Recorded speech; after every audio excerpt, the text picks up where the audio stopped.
Hi everyone, Jason Price with Seer Strategic Solutions, back here with data from the Microsoft 2021 Work Trend Index, study of 30,000 people across 31 countries. So what did we see? Looking year over year, weekly meeting time has more than doubled and it continues to climb. The number of email messages sent to commercial and education customers is up 40 billion. Gah. The average user in Microsoft Teams is sending 45% more chat messages a week and sending 42% more after hours.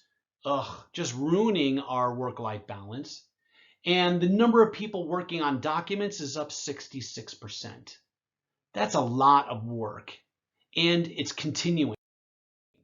That has a cost to it. If we look at what the pandemic did to us, and then you put on top of that layoffs, furloughs, reduced incentives, everybody kind of stepped up. They said, I got to work harder here, prove my worth and show that I can actually get through this so I don't get cut in the middle of the pandemic.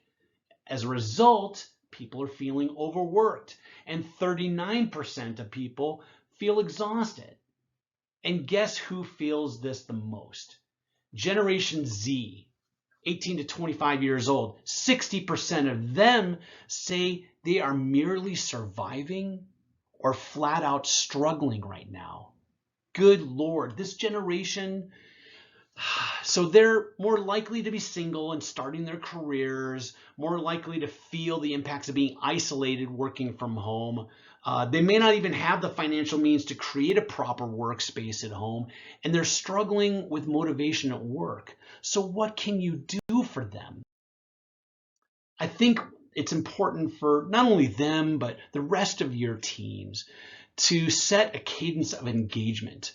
And it's really 5 essential steps. Number 1, start your day with a Scrum. Hey, it's really easy. 15-minute meeting, virtual meeting, get on. What are your activities for the day? What are you doing? What are your blockers? Any ideas or suggestions that can help fix that coming from the crowd?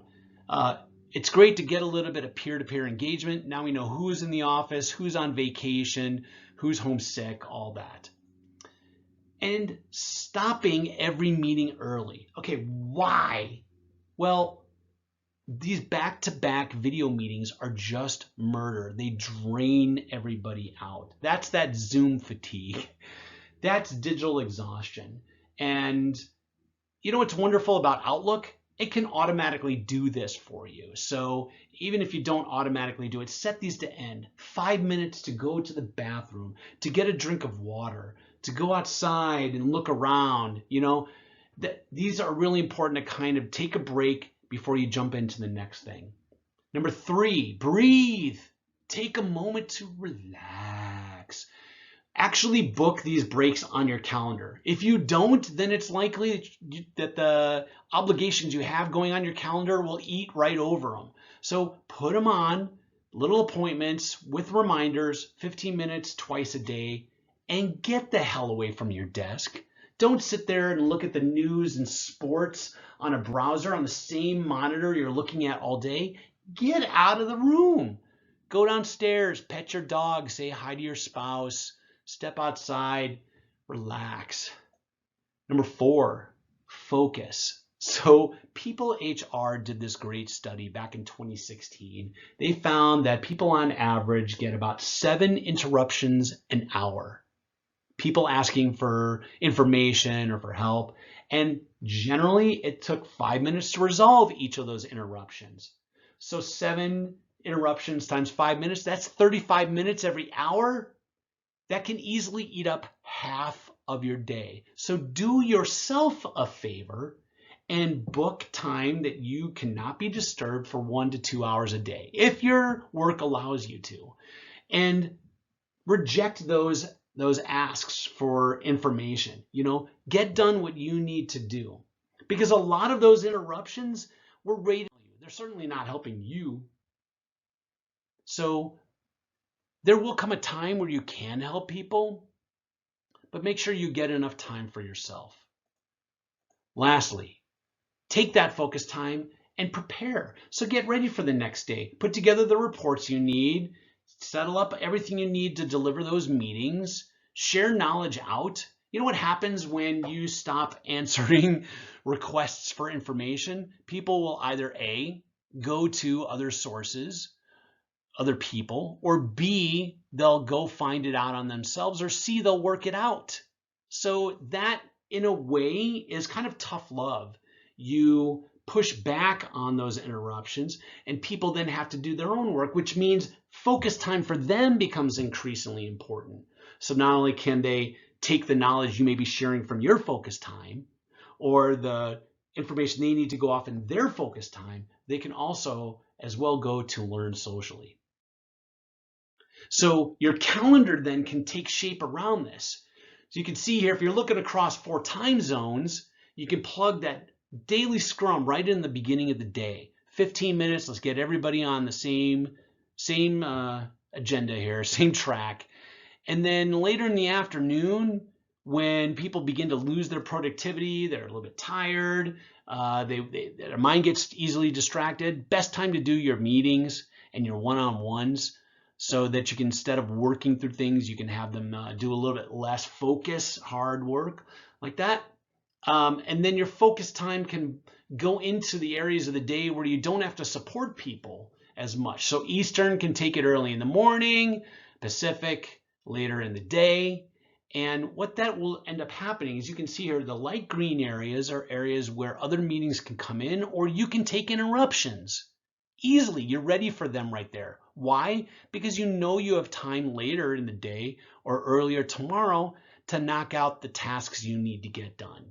So it makes, and look at that, the availability all of a sudden begins to spread around. There's always going to be somebody else who is available to take that interruption versus you having to do them all the time.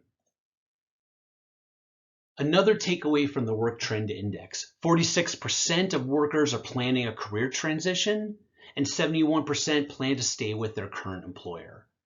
So this signals that there's desire for internal moves within the organization.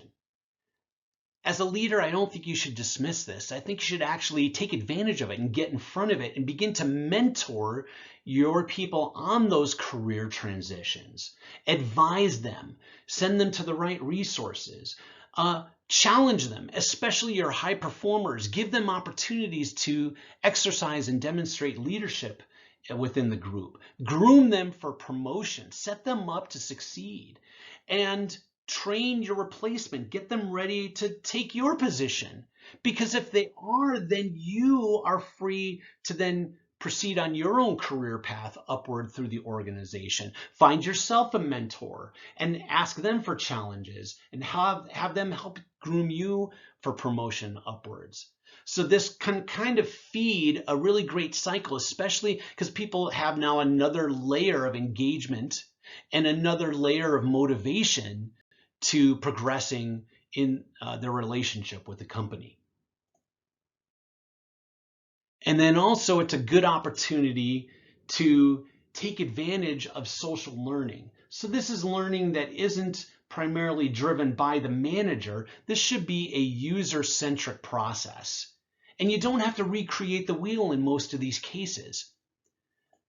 Where do employees acquire new knowledge? Do they have centralized company-wide skill-based training? Okay, great. Send them to go get that. But then ensure that your employees can diffuse that same knowledge throughout the organization. Populate that intrinsic knowledge in their head extrinsically, so that it's documented, it's out there, and others then can have access to that same knowledge besides going out and searching the internet. And then, how do employees learn from each other? Is there a prescribed mentoring program, or are you going to become that mentor? Or can you turn that employee on to a different mentor in the organization? That adds another level, another channel of engagement for that employee, and probably for that mentor too. Subject matter experts. How can employees identify expertise inside the organization? Can they search profiles? Give them the tool so that kind of the resources they need to find the right person for the right question at the right time. And then your customers, how often do employees learn from them? Do you see opportunity with one particular customer that's very flexible and open to provide learning back to you or to that employee? As an employee, our responsibility is to meet our goals for performance and continually improve. And all 5 of these avenues do that. But as a manager, as a leader, our responsibility is to direct that process of learning. So look to make these other additional means of social learning available. And when then you look back at the scenarios for collaboration, all of these channels become their own means of getting that information. All of them offer opportunities for social learning. It's almost like the vehicle doesn't matter. It's more that these allow you to get to the source, one of those 5 sources of information. There's more coming in our last webinar, which will focus on effective meetings. I'm Jason Price, Seer Strategic Solutions. Thanks for listening.